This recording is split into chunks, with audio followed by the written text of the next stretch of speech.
샌드위치맨 신철규. 그는 무심과 무관심 사이에 있다. 그는 좀 더 투명해져야만 한다. 그는 처음에 모자와 마스크로 변장을 했지만 오히려 아무것도 하지 않는 것이 최선의 변장이라는 것을 깨닫는다. 그는 아침마다 거울을 보고 입술을 지운다. 그는 앞뒤를 구분하지 못한다. 말과 말 사이에 갇혀 걷는다. 말의 고삐에 꿰어 말의 채찍을 받으며 그는 납작해진다. 그는 양면이 윤세된 종이가 된다. 사람들이 그를 밟고 간다. 그의 온몸은 발자국 투성이이다. 어제는 피켓을 든 한 무리의 시위대와 함께 걸었다. 그는 목소리가 없어 추방당했다. 그는 앞뒤로 걸친 간판을 벗고 그늘에 앉는다. 건물과 건물 사이에 낀 그늘, 그림자와 그림자가 겹쳐 더욱 짙어지는 그늘. 사람들은 그가 그렇게 두툼한 줄 그제야 알아본다. 샌드위치맨 신철규 시인의 시고요. 이번 영상에서는 진정성이 비유적으로 드러나는 경우에 대해서 알아봅니다. 이 경우는 시는 곧 비유다라고 생각하는 시인들이 잘 구사하는 방식이다 라고 적었습니다. 하린 시인은 그렇게 말하고 있습니다. 샌드위치맨 신철규. 샌드위치맨이 뭐죠? 샌드위치는 잘 아시죠? 그 가운데 껴가지고 있는 사람을 샌드위치맨이라고 하는데 시인이 그렇게 지은 것 같아요. 그는 무심과 무심 사이에 있다라고 했는데요. 무심은 마음이 없는 상태죠. 무관심, 공감을 하지 못하는, 그러니까 관심을 두지 않아서 공감을 하지 못하는 것. 그 사이에 있대요. 무심과 무관심 사이에서 샌드위치가 되어 있다라고 비유적으로 표현합니다. 뭔가 샌드위치가 됐다 그러면 좀 난감한 상황인 듯한 그런 느낌이 오죠. 그는 좀 더 투명해져야만 한다. 좀 더 투명해져야만 한다. 이게 무슨 말일까요? 좀 더 투명해져야만 한다. 샌드위치맨은 앞뒤로 그 편말을 몸에다 앞에다 하나 걸치고 뒤에다 하나 걸치고 마치 조끼를 입듯이 앞뒤로 편말을 걸치고서 시위하는 그런 1인 시위자를 샌드위치맨이라고 한 건데요. 좀 더 투명해져야 된다라고만 해요. 이게 무슨 말일까요? 좀 더 투명해져야만 한다. 누군가 앞뒤로 몸에다가 편말을 걸치고서 1인 시위를 하면 없는 사람 취급당하죠. 처음에는 어느 정도 관심을 사람들이 안 가져요. 그렇게 시위를 하고 있어도. 그래서 없는 사람 취급을 당하는데 한마디로 투명인간 취급을 받는 거죠. Invisible man이라고 하죠. 그래서 사람들한테 관심을 받지 못하고 좀 더 그렇게 지내야만 한다라고 말하는 것 같습니다. 네, 무관심, 무심과 무관심 사이에서 보이지 않는 투명인간으로서의 좀 더 지내야 된다라고 말합니다. 그 다음에 그는 처음에 모자와 마스크로 변장을 했지만 오히려 아무것도 하지 않는 것이 최선의 변장이라는 것을 깨닫는다. 이게 무슨 말일까요? 처음에는 자기가 드러나는 게 즉 사람들이 자기에게 관심을 가지고 쳐다볼까 봐서 모자와 마스크로 변장을 했었대요. 그런데 아무것도 하지 않는 것이 최선의 변장이라는 것을 깨닫는다. 이게 무슨 말일까요? 앞에 그 샌드위치맨은 1인 시위자로서 앞뒤에 그 편말을 걸치고 시위를 하면 어차피 투명인간 취급을 받는데 모자와 마스크를 끼면은 오히려 자기를 감추려다가 오히려 관심의 대상이 되는 거죠. 그래서 투명인간으로서 어차피 사람들이 관심을 안 가지고 투명인간 취급하니까 마스크와 모자를 안 쓰는 게 오히려 제대로 된 변장이다. 즉 사람들한테 자신이 보이지 않는 그런데 더 효과적이다라고 말해요. 어차피 시위를 한다는 것은 누군가 봐주기를 바랄 텐데 누군가 볼까 봐서 모자 쓰고 마스크를 하려고 했는데 아무도 안 봐요. 그러니까 오히려 모자 안 쓰고 마스크 안 쓰는 것이 더 효과적이다라고 말합니다. 그는 아침마다 거울을 보고 입술을 지운다라고 말했습니다. 아침마다 거울을 보고 입술을 지운대요. 그러니까 자기 자신의 말까지 지우면 더 투명해지겠죠. 자기가 오히려 더 안 보이겠죠. 시위를 하면서 자기의 말을 들어주기를 바라면서 1인 시위를 하면서 어느 마음 한구석에서는 이렇게 사람들에게 구경거리가 되는 것을 원치 않습니다.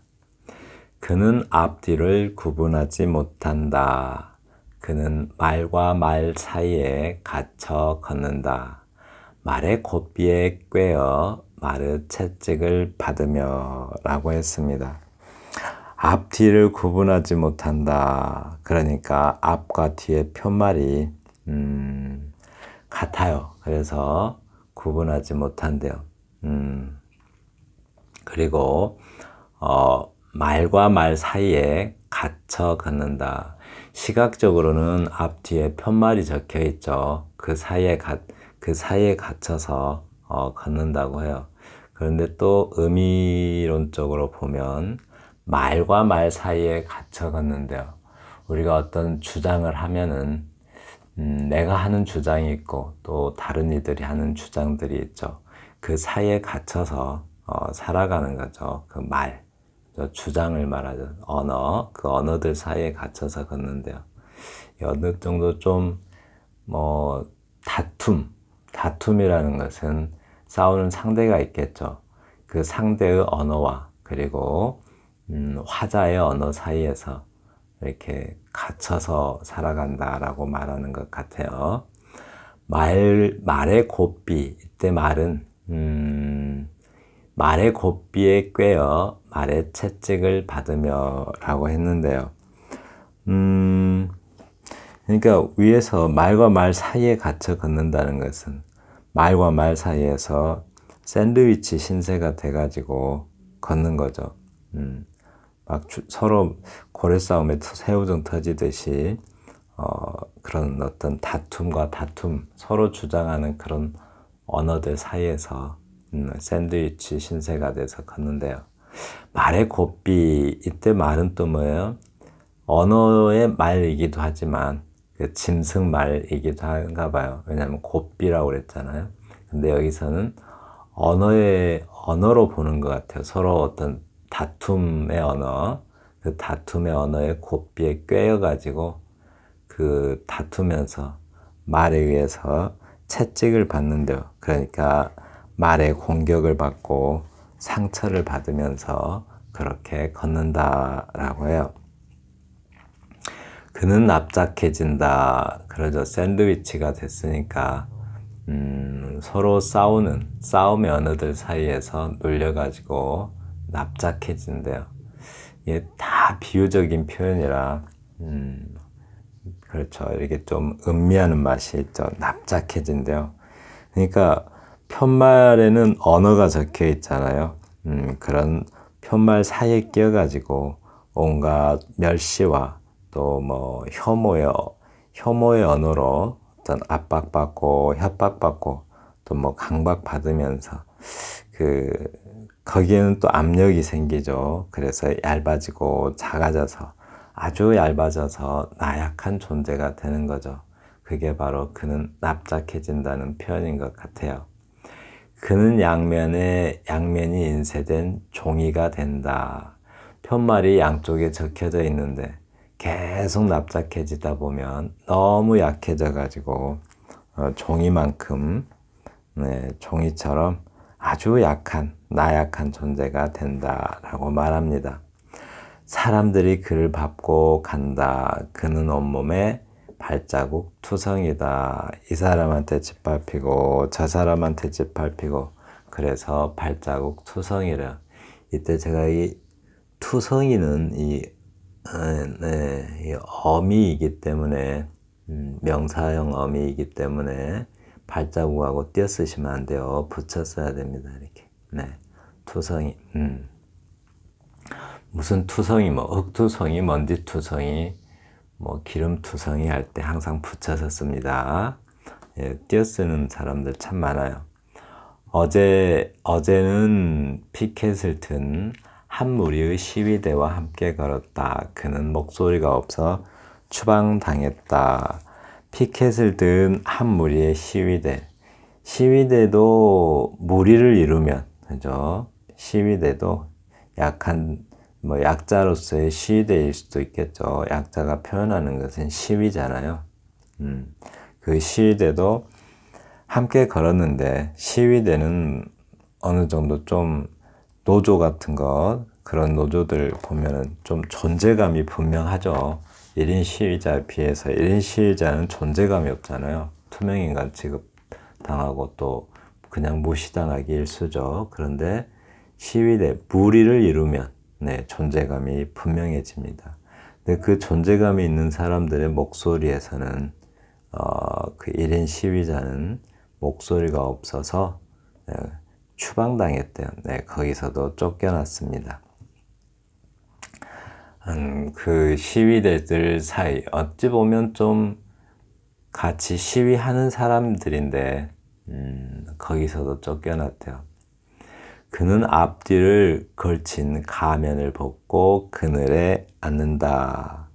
이게 무슨 말일까요? 앞뒤로 걸친 간판이네요. 간판을 벗고 그는 그늘에 앉는다. 몸에 걸친 편말을 말하죠. 간판은. 거기에 글씨가 적혀 있죠. 그걸 벗는데요. 간판에 적힌 글씨는, 편말에 적힌 글씨는 저항의 언어죠. 뭔가 시위하는 언어니까 소리 없이 어떤 저항의 언어인데, 그 저항을 그걸 벗어버리겠대요. 그리고 나서 그늘에 앉는다고 해요. 그러니까 그런 저항을 포기하고 어떤 그늘이라는 것은 쉴 수 있는 공간이고 안식을 할 수 있는 공간인데 그 그늘에 앉는데요. 그러니까 좀 순종한다라는 뜻으로 읽혀집니다. 그러니까 강자에게 순종하고 강자의 영향에 들어가서 어떻게 보면 시위를 그만두고 근무를 시작한다는 말로 들려요. 건물과 건물 사이에 낀 그늘, 건물은 거대한 존재들이죠. 그 사이에 낀 그늘이래요. 우리가 그 영향 안에 들어가면 그 사이에 낀 이 그늘조차도 샌드위치 신세인 거죠. 그러니까 우리가 그들을 강자의 보호에 들어가도 어차피 그런 그늘조차도 건물과 건물 사이에 낀 어떤 샌드위치 신세다라고 말하는 것 같습니다.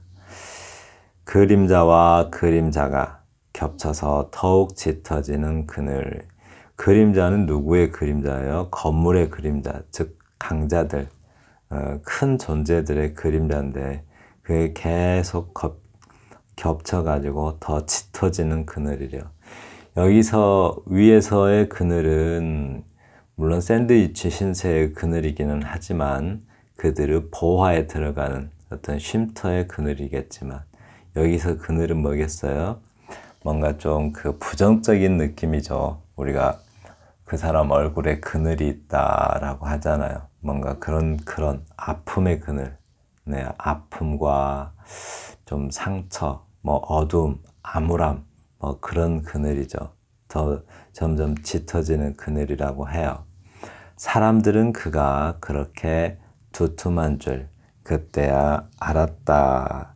그러니까 저항을 포기하고 근무를 하니까 어떤 사람들이 알아보기 시작해요. 저항을 할 때는 투명인간 취급하더니 이제 저항을 그만두고 포기를 하니까 사람들이 그제야 그를 두툼한 존재로 알아본다고 해요. 어떤 부려먹기 위해서 관심을 갖는 거겠죠. 네, 이 시는 이 시를 보면은 신철규 시인의 샌드위치맨 전문이에요. 전체 다 웹진 문장 웹진에서 나왔대요. 자, 그러면 저 위에서 읽은 시를 토대로 해서 저 시는 다 비유적 표현이죠. 시위하는 사람을 샌드위치맨이라고 한다든가 그늘을 뭐 암울함을 그늘로 표현하기도 하고 또 암울함을 어떤 보호의 어떤 상징으로 표현하기도 하고 이 시가 전체적으로 비유적 표현으로서 그 진정성을 드러내고 있어요. 시의 언술이 갖는 단조로움, 그러니까 비유를 통해서 비유적 방법을 쓰면 시의 언술이 갖는 단조로움을 탈피할 수 있다라고 말합니다. 샌드위치맨 하지 않고 만약에 뭐 1인 시위자 이러면은 너무 단조롭죠. 근데 샌드위치맨이라고 표현함으로써 어떤 음미하는 맛을 준다고 해요. 이 지금 말하는 것, 비유 방법 중에 두 가지를 하린 시인은 시클에서 제시하고 있습니다. 통비유와 부분 비유라고 해요. 이 통비유는 비유를 한두 대상의 속성이 시의 처음부터 끝까지 맞물리는 경우, 금방 제가 해설한 그 시가 여기에 속하죠. 처음부터 끝까지 계속 맞물려가요. 그런 비유들이 일부분에서만 비유를 하는 것이 아니라 시 전체에 걸쳐서 비유가 이루어지고 있습니다. 그런 것을 통비유다. 그러니까 어떤 가운데 끼어있는 상황을 계속 그 샌드위치의 이미지로서 시 전반적인 어떤 이미지가 어떤 전반적인 이미지가 어떤 샌드위치 신세인 거죠. 네, 거기에 비유해서 전체적을 이루면 통비유라고 합니다. 하나의 법칙으로 하나의 상황과 그래서 아주 중요한데요. 이런 어떤 방법을 쓸 때는 하나의 법칙이 중요하다고요. 하나의 법칙. 이 하나의 법칙이 뭔가 바로 하나의 상황을 만들고 또 하나의 장면을 어떤 중심으로 그리고 하나의 대상만을 가지고 시 전체를 펼쳐나가는 것, 그런 방법을 하나의 법칙이다라고 시클에서는 제시하고 있어요. 제가 이거를 좀 통비유를 할 때 지켜야 할 단계, 이거를 일부러 제가 좀 적어봤어요. 아주 제시를 잘 한 것 같아서 한번 적어봤습니다. 전체적으로 비유를 할 때 이렇게 원관념과 보조관념을 먼저 찾고 그리고 그들의 속성을 맞물리는 속성을 찾고 또 표현을 시작한다라고 해요. 이 방법을 꼭 한번 써보라고 권유 드리고 싶어요. 굉장히 이거 중요한 것 같습니다. 먼저 비유적으로 쓰려면 원관념이 뭔가 또 보조관념이 뭔가 이거를 딱 정하죠. 정해서 적어요. 이렇게 원관념은 식물인간이다. 보조관념은 식물인간과 맞물릴 수 있는 대상을 찾아야겠죠. 시클의 살인 시인은 그 고사목을 했어요. 그냥 여러분 같으면 그냥 나무로 봐도 되겠고, 뭐 그냥 풀로 봐도 되겠고, 뭐 그렇게 표현할 수 있겠죠, 다른 걸로. 그래서 이제 서로 맞물리는, 그러니까 온관념과 보조관념, 식물인간과 고사목이 서로 맞물리는 속성들을 다 적어봐요. 네, 식물인간은 어떤 특성이 있죠? 기계의 도움을 받아 피가 또는 심장이 움직이게 한다라는 특성이 있죠. 식물인간은 스스로 살아갈 수 없으니까 기계의 도움을 받아서 살아요. 또 식물인간이 있으면 혼자 대화를 한대요. 왜냐하면 식물인간은 대답이 없죠. 보호자는 혼자서 대화를 하겠죠. 그리고 일방적 대화라는 특징이 있고, 이거는 간병인에 해당되죠. 또 지친대요. 계속 아무리 소중한 가족이다 하더라도 식물인간 상태가 계속되면 지치겠죠. 또 식물인간은 천장을 보고 있다는 점 한없이 보죠. 그리고 또 나중에는 듣거나 말거나, 이게 듣거나 말거나예요. 듣거나 말거나. 보호자가 식물인 병이, 우리 속담에 그런 말 있죠. 긴 병에 효자 없다, 뭐 이런 말 있죠. 그러듯이 아무리 소중한 가정이라 하더라도 그게 오랫동안 지속되면 나중엔 듣거나 말거나 솔직하게 털어놓는다, 이 말은.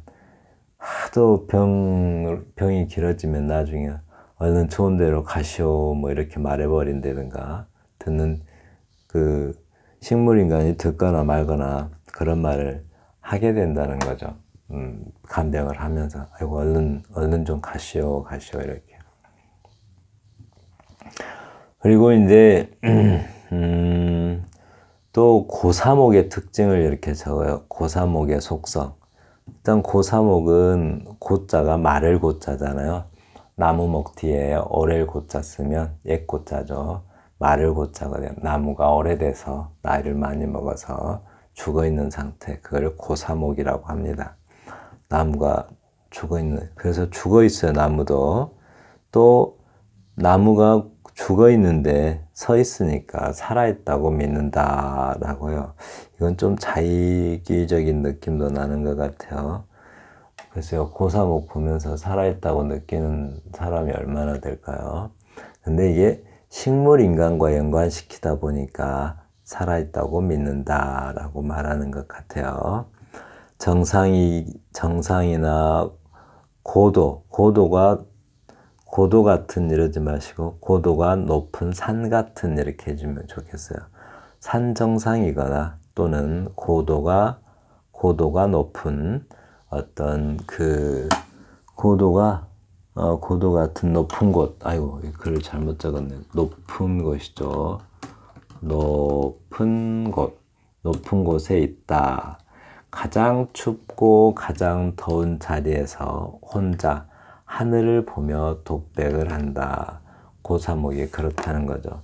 그러면 이제 이 두 개의 어떤 속성을 가지고,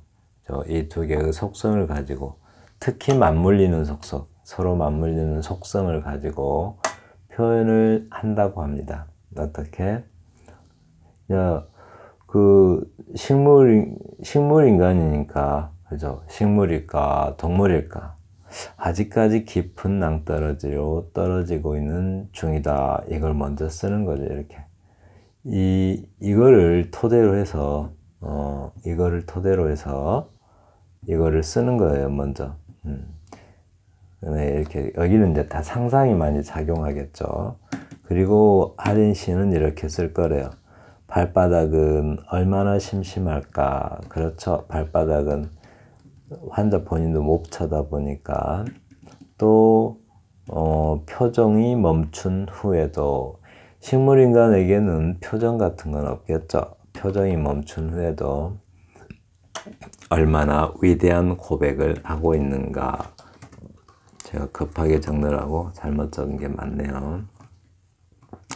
네, 표정이 멈춘 후에도 얼마나 위대한 고백을 하고 있는가라고 먼저 쓰겠대요. 그리고 이연에서는 이거 두 개 연으로만 표현했어요. 천년의 고독을 맛본다. 나무는 오래됐으니까 고사목이니까 천년의 고독을 맛본다 라고 말합니다.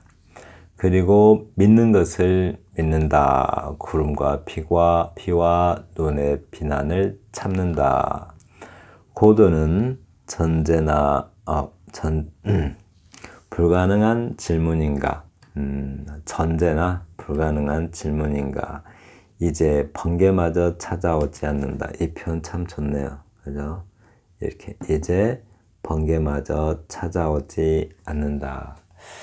근데 이제 보통은 이렇게 보조관념의 언어를 1년에 쓰고 대체적으로 이렇게 이연을 온관념과 관련된 시연은 뒤에다 쓰죠. 이연에다가 그런 경향이 있어요. 네, 지금까지 어떤 진정성을 표현함에 있어서 비유를 통해서 표현하는 방법, 네, 그것에 대해서 알아봤습니다. 제가 이 영상에서 더 강조하고 싶은 것은 이거, 표에 그려져 있는 거 꼭 나름대로 실천해 봤으면 좋겠어요.